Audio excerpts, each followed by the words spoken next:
is what happens when a crazy-ass gearhead gets on the mic. I might tell you all my pet peeves. I might tell you about our latest ride. We might talk about familiarizing yourself with your machine, how you actually become part of it. You know what I'm saying? We might always try to also encourage people to pick up the tradition of motorcycling or riding, becoming a rider, but never a store-bought biker. So yeah, sit back, relax. We ain't got no seatbelt to strap on, but put your damn helmet on at least. A pair of gloves, some riding boots. Just chill, because baby, we're going to talk about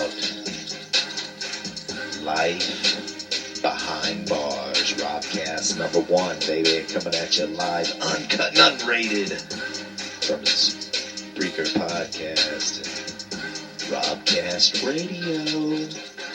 So, ladies and gentlemen, here is Zombie, and here it goes.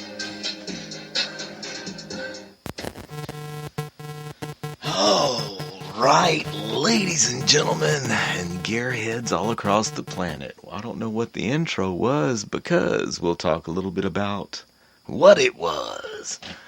But rock and roll, here we go. Welcome to Life Behind Bars Robcast number 1. My name is Rob, more commonly referred to as Zombie. So here's Zombie, myself, and here we go, baby. So, wow. Wow. Okay, what a great reception. Oh, wow. Turn that off.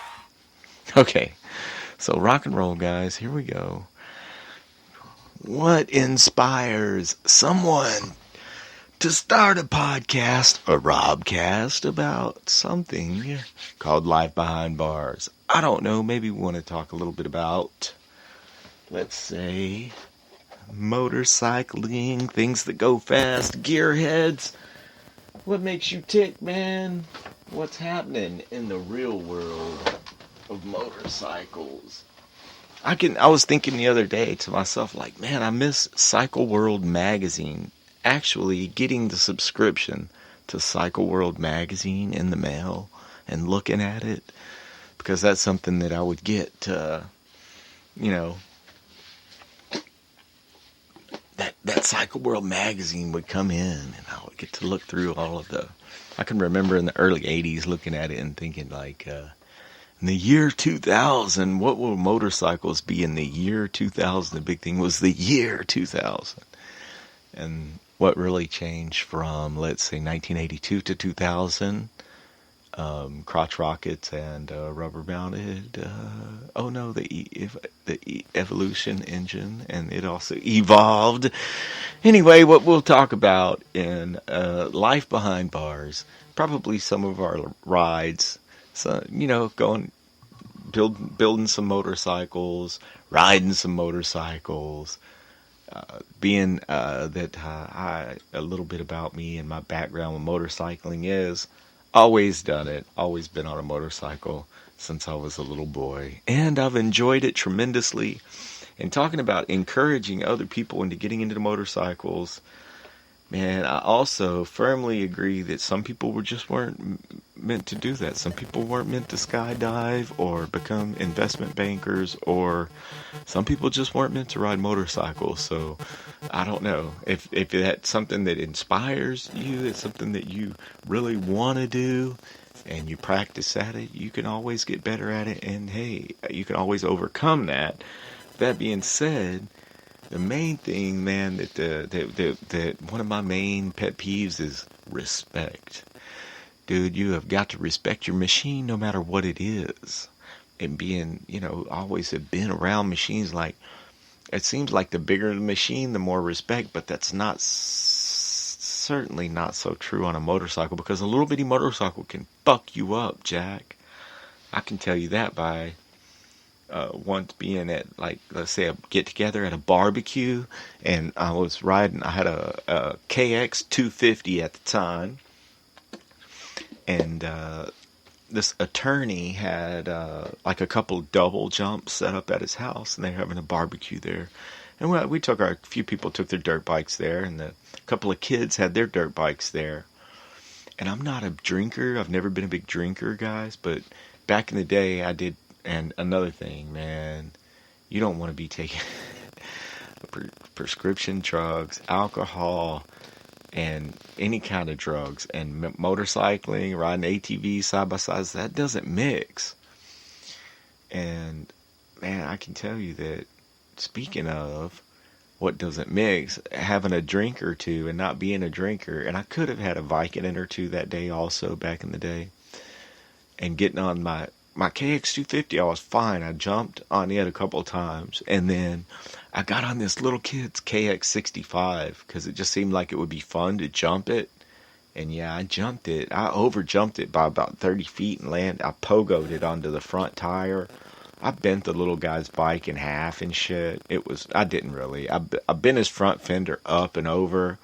The handlebar went into my chest, and it like refractured my breastbone or cracked it. It fucked me up, man.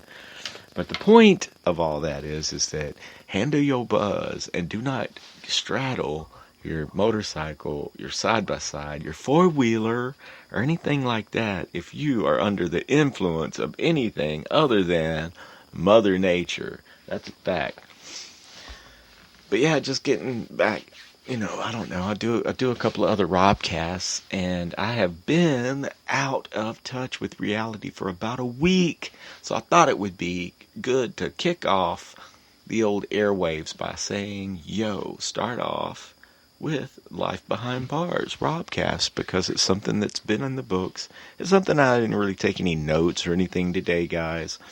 I will try to bring you guys some interviews, maybe with some motorcycle builders, some drag racers, people in the motorcycling industry.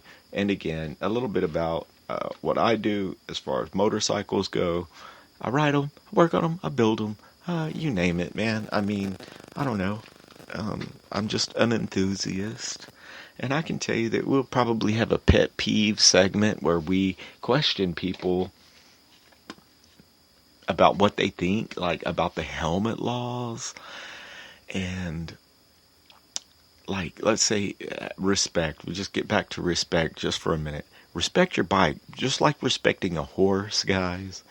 The minute that you do not respect it, it's going to throw you. It's going to happen. Cars, they do not see you. Cars don't see you. Cars do not see you. Oh, goodness. But respect. And I'm thinking, at one point in time, let's say probably about 20 years ago, I had a job as a crane operator. What? Operating a 14-ton crane. And, moving like 40-foot long joints of pipe, and you have to have other people involved in that with you, and heavy equipment and stuff like that. Of course, I think those people take better to motorcycling because they are way, way, way more aware of their surroundings. Because it's not just you on that bike, man. It's everything around you. Everything that you can see, everything that you can't see, everything that might be coming up. You got to put that into perspective before you get out there and you get out on the street. And then just like pet peeve of the day, guys, pet peeve of the day. I've got a neighbor behind me, and if you're listening, hey, man, I don't mind you guys partying and drinking and all that stuff and doing your thing. But what does get on my nerves, man, I'm going to see you guys wrapped around a fucking telephone pole out here because they're out here drinking. They get on the four-wheeler and they're thrashing it up and down the road with absolutely no protective equipment on at all. And an ATV that's all-terrain vehicle. The terrain that they do not specify that it's not suited for is the road. It does not have road tires. Suspension's not set up for the road.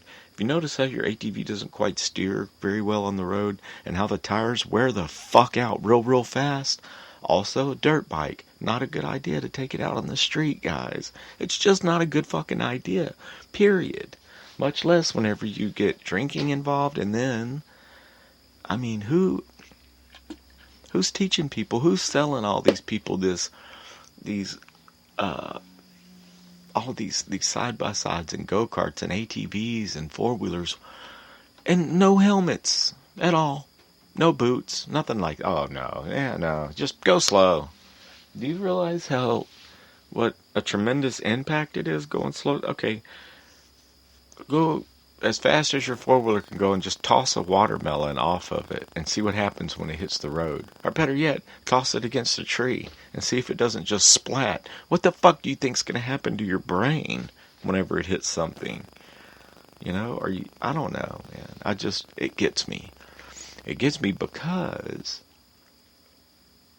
you can also take all of the proper precautions in being a show-off and never passing up the opportunity to ride a wheelie or to jump something. I know I've got this thing inside of me that lives for danger and to ride wheelies and to jump shit. So I understand that. And being that I understand that, I know that I have to protect myself the best that I can, because I realized, a long time ago, I'm way, way, way better at making things go really fucking fast, like outrageously fast.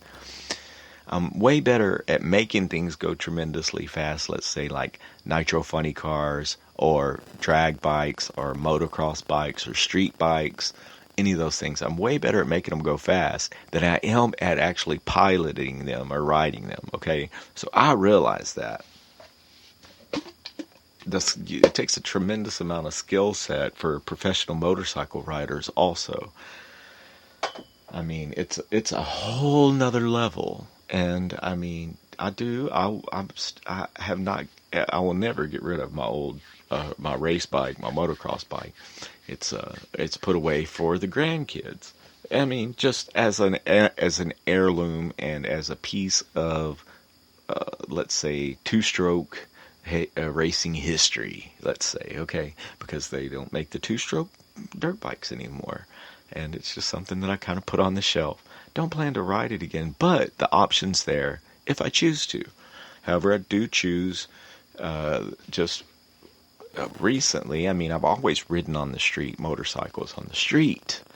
And so I have certain things that I like about other motorcyclists on the street. And I have certain things also that seem like they've kind of fallen by the wayside.